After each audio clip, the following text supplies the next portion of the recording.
I gotta tell you, I saw a clip this morning, and I scrolled past it. I saw a little bit of it, and it's weird because I'm so used to seeing this stuff. I saw police brutality. I saw police officers holding a guy, and one would take a turn hitting him, and another would take a turn hitting him. I was like, this is crazy. And I just kept scrolling. And then I would say maybe a half hour later, all of a sudden now I'm seeing headlines about stuff and people saying what happened to that man was disgusting, and those cops need to be put in prison. And I just was like, wait a minute, did this have to do with that piece of a clip that I saw? So then I went looking for it. And I gotta tell you, I couldn't watch the whole thing. I couldn't. I could not watch the whole thing. Um,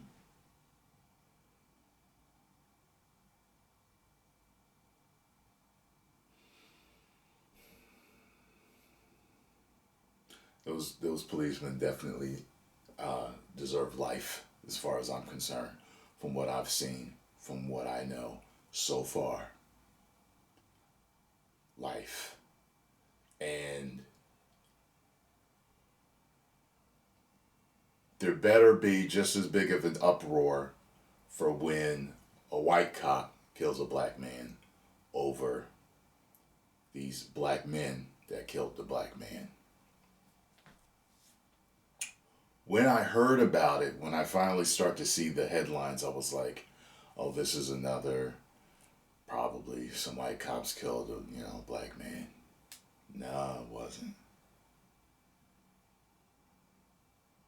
And when I saw it, I was like shocked.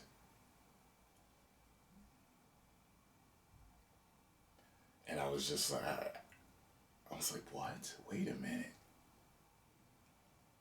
So this is one of the reasons why I say that cops need better mental evaluations.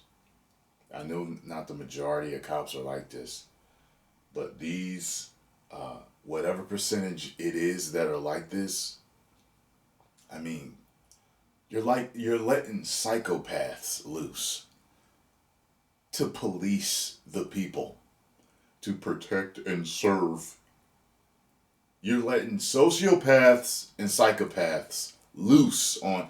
Let me tell you something. I got a former friend who wanted to be a cop so bad. And listen, I grew up with certain dudes that became cops, and I've noticed just from dealing with certain cops. And look, I got buddies that are cops, so there's plenty of good guys that are cops. But I have met um, guys that it's like you can tell they were bullied, or you can tell they were a bully and just wanted to continue to have that power to put people in fear, to hurt people, to scare people, to kill people. And police and military, they need better mental evaluations. And they continued as the career got a few months in, you know what I mean? And every few months you need to be evaluated seriously, and not people just letting you go just because we're all in the family type of I heard that man screaming, but they tased and they were beating him. But they say it took like a half hour or something or 15, 20 minutes for the medics to arrive, and they took him to the hospital when he died like a day later from his injuries or something like that.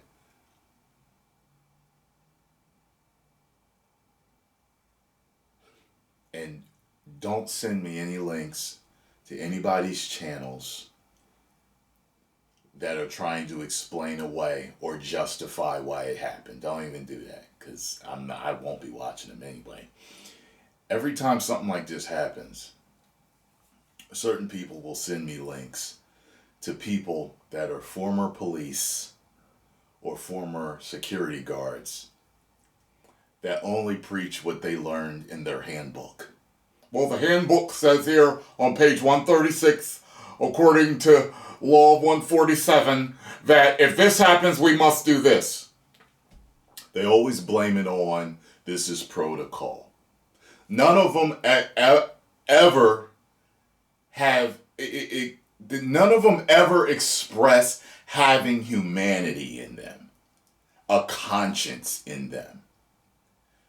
These are what soldiers, these are the excuses that soldiers gave from Germany when they were asked, why'd you do it? So they've always got something. I'm sure they'll try to dig up something on this guy. Like he stole a bike when he was 12 or something like that to somehow justify it. But maybe not, because this is black cops that did it, not white cops. So I've started to notice a trend in the news with certain things.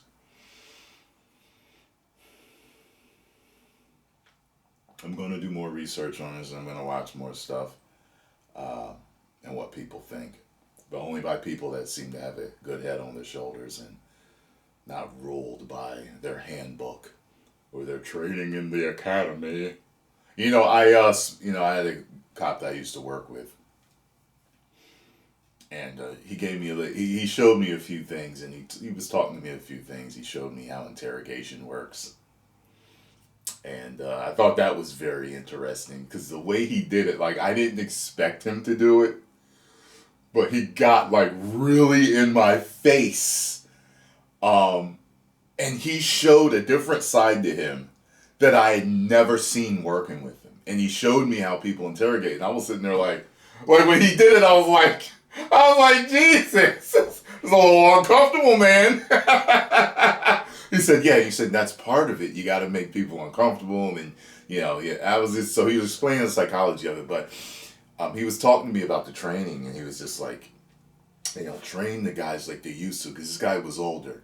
And he was like, they trained them to be afraid and scared. And that's why these guys are so, quote unquote, trigger happy. Like they got an itchy gun. You know what I mean? You know what I'm saying? Like, and he was explaining stuff to me, and I thought it was very interesting. And this guy was a white cop, and was kind of buddy with and I would loosely say that. I would see him out with groups of friends all the time, and he was really, really cool guy. This cop was white. But then there's a black cop that went to my gym. Me and him talked all the time. Real intelligent dude. And he said to me, whenever people get along really well right away, they say that they're usually within a few IQ points of each other. And he was a really intelligent dude, so I think he was kind of like telling me, we're both smart, bro. And, he was a physical specimen. You know what I mean? Like, really great shape, and, you could tell he could handle himself, and, he wasn't, and he wasn't a give me a reason type of cop either. He spoke to me about certain situations, like how he saw one time, he was sitting in his car, and he saw a couple fighting, having an argument, but he said that he saw the girl start to hit him, and then say some stuff and run in the house, like she was going to call the cops and blame it on him and stuff like that. And so when he got to the door, the guy was like, yo, man, I ain't do. And he said, I heard her. I was sitting down the street. I saw what she said. So don't worry. I don't. So the guy's kind of like, thank you. Because, a lot of times, a woman calls the cops on the guys. And, they believe it. So anyway, I'm going to look more into this. But these dudes better not get off. I heard that they all got fired.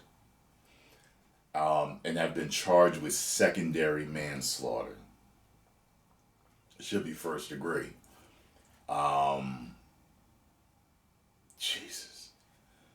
Like I said, I'm going to look more into it, but I'm giving you my first thoughts on it. I'm getting ready to leave the house, but I know y'all want me to speak on this, so I'm speaking on it. It was sick.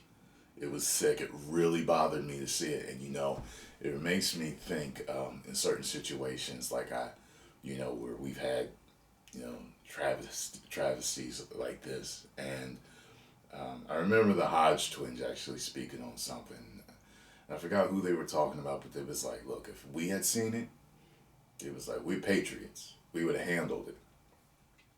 And I see that happening sooner or later, erupting. I see the people, sooner or later, there's going to be a situation where there's going to be a couple of cops or whatever, and they're going to be brutalizing somebody.